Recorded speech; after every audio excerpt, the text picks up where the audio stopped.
If you're a martial arts school owner or a fitness studio owner, one of the biggest challenges you have is getting your team to ask people for money and to do it with conviction and confidence.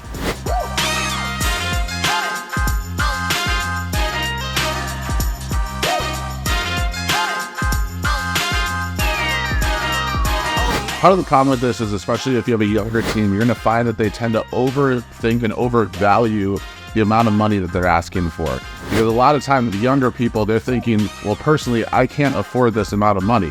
But that's okay, because the younger people on your team, or the people on your team in general, aren't necessarily your target demographic for your product or for your service. So this is a drill that I learned when I was younger, learning how to sell, that worked really, really well to help me stop overvaluing the amount of money that I was asking for. This is the same drill that you guys can do with anyone in your studio that is doing sales.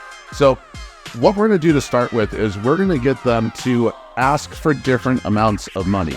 So typically what I do is I'll use a whiteboard and I will just put the amounts of money, and I'm going to put a bunch of random ones all over the whiteboard. I would also include your membership price as one of these. So if we're doing like $249, and then put some crazy numbers on here. Well, maybe what they think is crazy. 1,000, let's do 500,000. Let's do 1 million. Those some small ones. Okay, but you guys get the gist. So you're put like 10 different numbers on a whiteboard, and then one at a time, you're gonna have your team members stand up, and you are gonna have them ask for the amount of money that you point to on the whiteboard, right? So if we're role playing this out, I would point and they'd say, can I please have $1,000? Can I please have $249? Can I please have $500,000?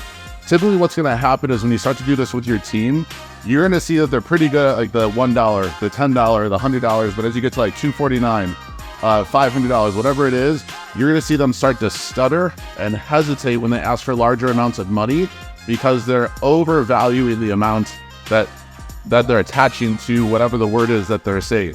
So the whole reason we do this is we ought to get them to acknowledge and see that they are talking differently as the money amount increases that they're asking for. And that's the whole point of this. So after you go through that, we're gonna go ahead and erase this. And now we're gonna start helping them to disassociate the value with what they're asking for. Because in reality, what the only thing they're doing is they're saying words, right? But they're putting this massive value to all of the words that they're saying, and we want to get them to stop that. So instead, what we're gonna do now is we're gonna put a bunch of colors on the board. And then we're gonna do the exact same drill with them.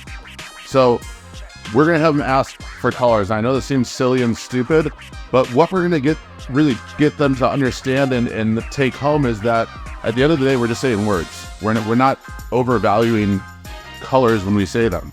So when they come up, I would point to a color on the board and they'd say, can I please have red? Can I please have purple?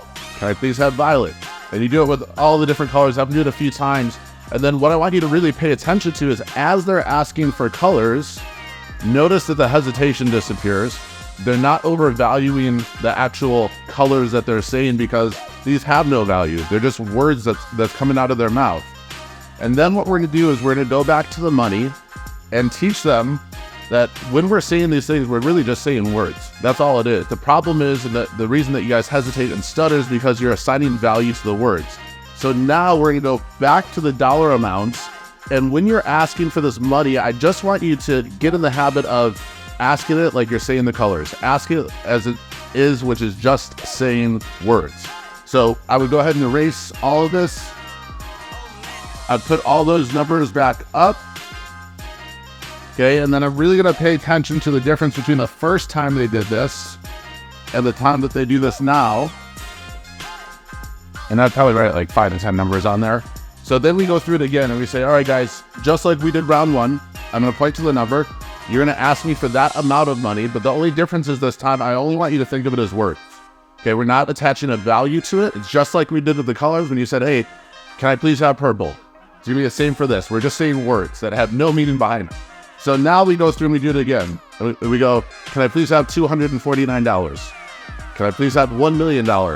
Can I please have $500? And basically what we're doing to them and helping them with is really on a psychological level for taking away the overvaluing and getting them in the habit and understanding that, hey, these are just words, okay? Stop assigning the value that you think is appropriate to this, because $249 to one of your team members and $249 to you mean two totally different things the way we value those. So we want to bridge that gap by just making sure that they understand that, hey, we're just communicating, we're saying words, stop assigning a value to the words that we're saying, and you'll be able to ask for money, you'll be able to ask for the amount that you want with a lot more confidence moving forward.